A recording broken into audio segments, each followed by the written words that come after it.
Hello there, how you doing? It's been a while. This is Leigh Orf. Thought I would sort of catch you up on some of the things I've been working on. Haven't posted any talks in a long time because of COVID primarily. Most of the talks that I give don't do so well over the video, and there have been cancellations. But I thought I would keep you up to date. Got some cool stuff coming up. Last time I posted a real talk, it was at AMS in 2020. So that was January 2020 in Boston. And I shared the results of a 10-meter simulation of the 24 May 2011 supercell that produces an EF5 tornado. That's been sort of the basis of a lot of my work. That has been published, at least one paper published on that one, and some more stuff coming out on that soon. Let's see. I've gotten more Frontera computer time in the last year. I've been writing proposals and papers. That's kind of what scientists have to do to keep doing their work. So there's been a lot of that going on right down here in this basement. I've produced a video for the Computing Museum of America, which is a really cool museum down outside of Atlanta. And they're going to start showing it soon. And as soon as they've got some time to sort of present it for a little bit, I'm going to post it here. It's a nice little documentary on the history of computing and supercomputers and whether, say, cloud modeling. So, you know, if I was born 30 years earlier, I wouldn't be able to do some of this stuff, but I would be, you know, working with, aside some of the folks who are the sort of, did the pioneering work in this kind of thing. So that's coming up. Let's see. I've been simulating more environments. So not just 24 May 2011, but working on other, not just major outbreaks, but that has been the focus of my work thus far, trying to understand what determines whether we're going to get these big EF5 or these EF4 or long track tornadoes, because they're the ones that have the most impact on society, and they're the rarest ones, the hardest to forecast, I'd say. They're difficult to get those right. So I'm trying to do ensemble modeling. So ensemble modeling is when you just do a whole bunch of simulations in a given environment, but tweak some parameters, either tweak the environment or tweak some of the parameters of the model.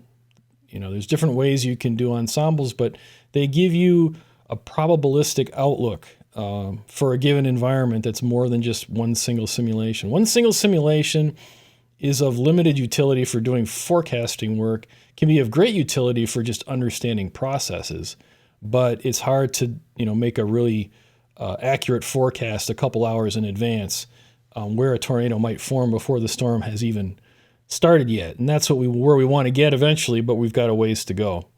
I'm also starting to look at the tops of thunderstorms more.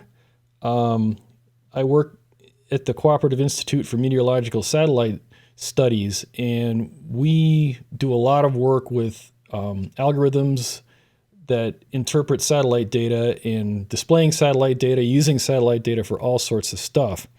One of the things that some thunderstorms exhibit up on top is something called an above-anvil cirrus plume.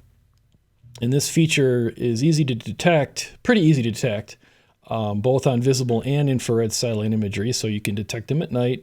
And they are at least associated with severe weather most of the time. Exactly how that works hasn't, in my mind, been established, so I'm looking into the mechanisms that lead to above-anvil cirrus plumes at very high resolution. And there's a paper being reviewed on that right now, so I can't really tell you much more until it's published.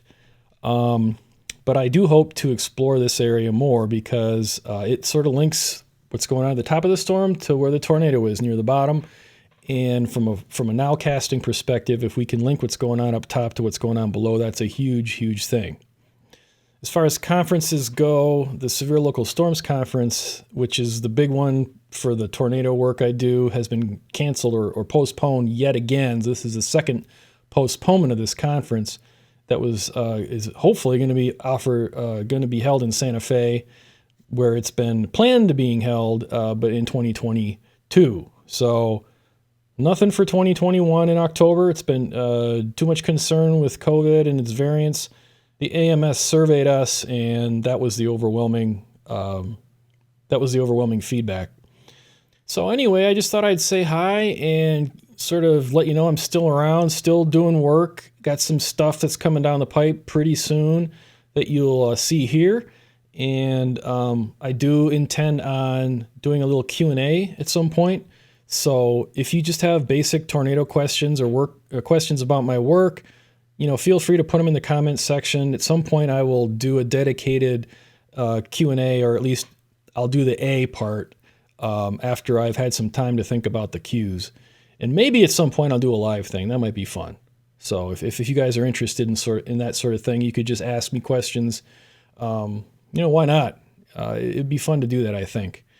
So anyway, hope you're all doing well and are safe, and the weather's turning nicer for you if you're in the Northern Hemisphere. Here in Wisconsin, it's been up and down a bit. Really good spring, garden's looking good, got a ton of flowers going. Oh man, I could tell you about my flowers, but I won't. One of the advantages of being stuck home with COVID is, and working from home, is you sort of get to know your backyard a little better, I guess. But things are doing well here. I hope they are with you as well. I know not everyone is lucky or privileged enough to be able to work from home. And hopefully we'll be putting this behind us a lot soon, and everyone's going to be out and having fun and doing stuff with their friends and family. So take care, stay tuned, and there'll be more coming. So see you later.